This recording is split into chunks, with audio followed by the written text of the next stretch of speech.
If it's false propaganda, why, for instance, should it have been propagated by Malcolm X?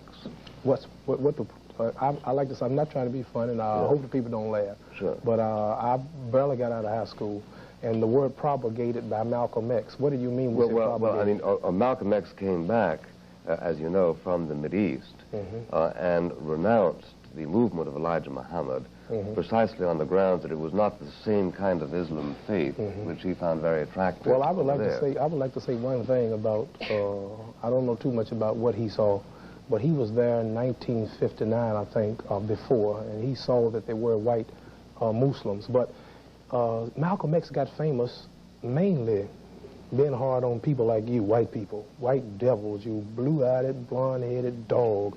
Oh, he got famous like this. And he had made so many white enemies.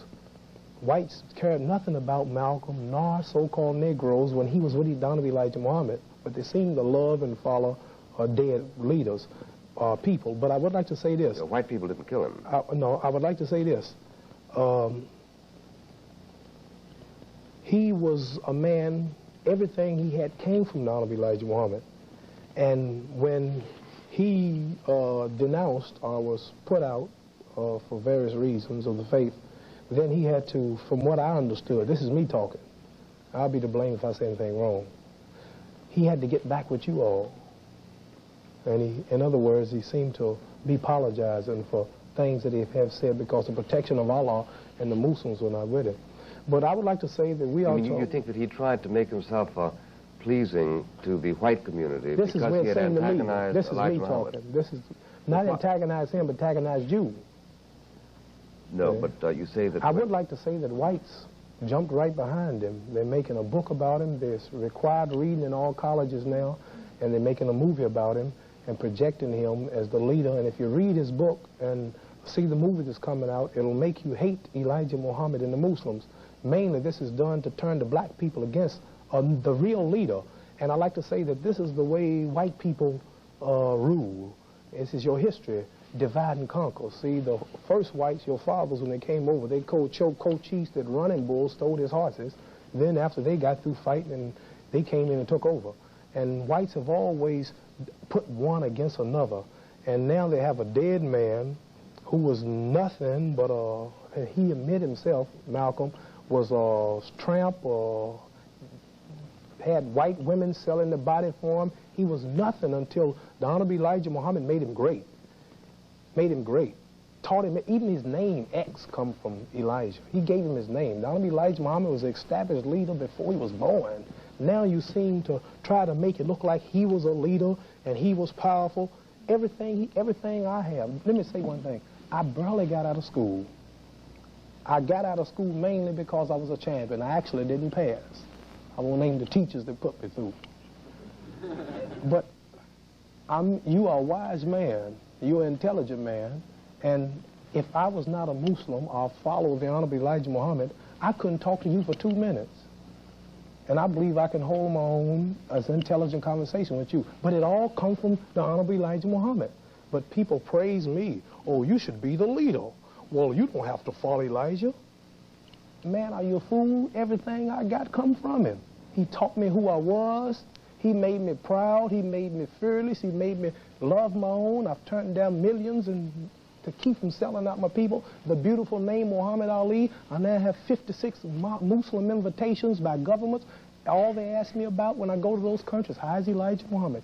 White people, twice a day, 65 and 70, their bus stop in front of Elijah Muhammad's house, hoping to get a glimpse of him. And you cannot destroy me like you have other big ministers of his in the past by telling us, oh, you speak good, you should be the leader. See, this is to get me thinking that I'm smart. And as soon as I leave Elijah, you can get me. But as long as I stay with Donovan Elijah Muhammad, I'm safe. And if Malcolm X has stayed with the man that made him great, taught him everything he knew, today he'd been big, big, big. But as soon as, in other words, how can I come to your son and say you are wrong for spanking him when you fed him, you clothed him, you gave him his name, you birthed him in the world? Who am I to come in and be the judge and say, why did you spank that boy? You taught him. You have a right to spank him. And Malcolm X did some things. He said something about Kennedy that he shouldn't have said. 130 whites died tragically on a jet. He praised it. And Honorable Elijah Muhammad is not the kind of man to ordain it. So he had to spank him. And after you white people had told him how good he talked, he should be the leader, he couldn't take the spanking. He had to run out and start him a movement, and that's when you destroyed him. You understand? See? So I would say whites destroyed Malcolm X. I understand what you say. I understand what you say, and I don't doubt either the sincerity or the eloquence of your tribute to Elijah Muhammad, but I do think that assuming that we are prepared to question the divinity of Elijah Muhammad, then one has to assume that somebody like Malcolm X, when he turned against him, might have been doing so for honest, sincere reasons. That is to say, he might have thought, well, I've been following this man for a number of years, but all of a sudden, I have reached a level of understanding which permits me to see that he's pretty human after all, and that beyond a certain point, he doesn't have anything to teach me. He should have always known that he was human, and not having nothing to teach him. Some people treat him as though he were divine, you know. Yeah, well, the way they did Father Divine would be another example. And we don't talk about dead people. They're dead and they're gone. Who's dead? Malcolm X is dead. Oh, yes. And we follow Donovan Elijah Muhammad, who is the boss. And we'd rather not to stay here on the show and waste a lot of time arguing about a dead black man when whites are our common enemies. Well, no doubt, of course, he teaches you that, and no doubt you understand. We don't have to teach it. You don't have to teach a black man that whites is his enemy as well. Well, you see, from my point of view, what Elijah Muhammad is doing to you is diseasing your mind. You sit and tell me that we white people like to divide and conquer. You do. I grew up as a white child. I heard much more talk against Democrats than I did against black people. And I grant there's a lot of division in the sense that Republicans are divided. Democrats and Republicans don't lynch each other and castrate each other and burn each other and tar and feather each other and rape and slave for 400 years. Now, wait a minute. This is... I would like to ask you a question. I'd like to ask you a question. Who... 22 million black people in America, who would you say our everyday common enemy is? What other country or what nationality? I mean, you know, you have the nerve to be on a TV show like this and look at me like I'm wrong for saying Elijah Muhammad is poisoning you by telling you that we're your enemies. And I feel it and see it every day. And every black man watching this show know you are enemies. And you have the nerve to stand up here and say Elijah Muhammad is poisoning my mind. He cannot teach us that you are enemy. You taught us.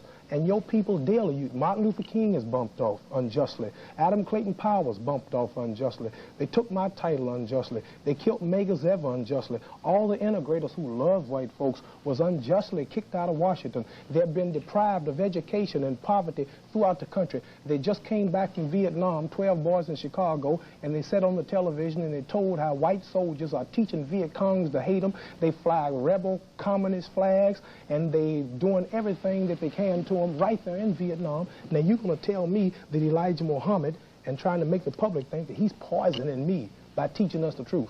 If here's his latest newspaper. Now wait a minute. Here's his latest. Don't hold it now. Here's his latest newspaper. Muhammad Speaks. Now it's full of truth. You can get the paper in every city. You can buy Muhammad Speaks. And if this, I mean, you're a wise man, but I don't think you're too much wiser than the ones who run the country in the White House. Much wiser. No.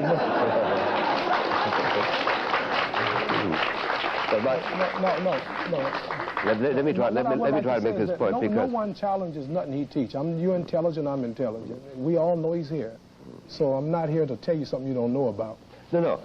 I'm simply telling you that you believe something which I happen to know isn't true. Now hold it. See, what is it that I believe? You believe it's not true. You believe that the entire white community is your enemy. I happen to know it's not your enemy. I doubt if there's anybody in this room who is your enemy. I'll tell you what. But I do believe that just as Hitler persuaded all the Germans to believe that all of the Jews were their enemy, that the people are engaged in spreading this kind of virulence, and that some very, very sincere people get caught up in it. You're an example of it.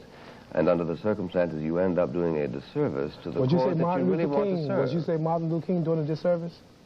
What is the relevance of that remark? Just whether you went to school or not, explain to me the relevance of that remark. No, I'm asking you the question. You said I'm doing a disservice. You mean because he was killed by a white man? No. So I said Malcolm X was killed by a black man. I'm not talking about that. So what else is new? No, you're getting upset. I'm not talking about that. Well, all I asked you was Elijah Muhammad is doing a disservice or whatever it is that he's doing. Yeah. Well, At one level he's doing it. what's the level? At the level of trying to persuade people that all white people are the same and despise Negro people. All right, now number one. At the level in which he urges you to self-pride, the rest of it, he's doing you a great service. Let's look at some of the things he's doing. Excuse me one second, be right with you.